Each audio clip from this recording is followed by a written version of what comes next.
სტეფან ბიბროვსკი დაიბადა 1890 წელს ბიბლისში.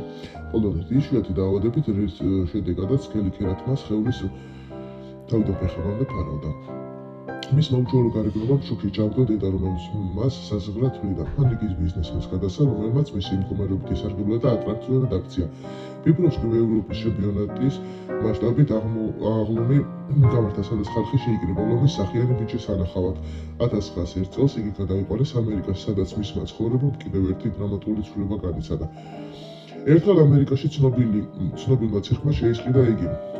მათ მარკეტინგში მოაწყეს როგორც ლომის კაცი და აღტიცებდნენ, რომ ის ნახევრად კაცი იყო, ნახევრად ლომი. 20 წელზე მეტი ხნის განმავლობაში ბიბროვსკი ასრულებდა ცირკებსა და შოუში საშინელებათა როლს. იზრდაოდა უამრავ ხალხს, რომელიც მოხიბლული იყო მისი უნიკალური გარეგნობით. თუმცა ცოტა თუ იცნობდა ნამდვილი მამაკაცის თმის უკან, ის იყო კეთილი ადამიანი, რომელიც ლაპარაკობდა 5 ენაზე და უყვარდა სწავლა. მიუხედავად მისი როგორც შემსრულებლების საზოგადოების ცხოვრებისა და ის ფარულად ოცნებობდა სცენის დატოვებაზე და სტომატოლოგობაზე. ბიბროვსკის ისტორია ხიბლსა და ტრაგედიის ნაზავია. სანამ ის ცნობილი გახდა თავისი გარეგნობით, მას სურდა ნორმალური ცხოვრება, ყურადღების ცენტრიდან შორს ყოფნა. მისი ოცნება გამხდარიყო სტომატოლოგი ვერასოდეს აიხსნა, მაგრამ ის ნაგონებამ და სიკეთემ დიდი მშრალობა დატოვა მათზე, ვინც მათ იცნობდა.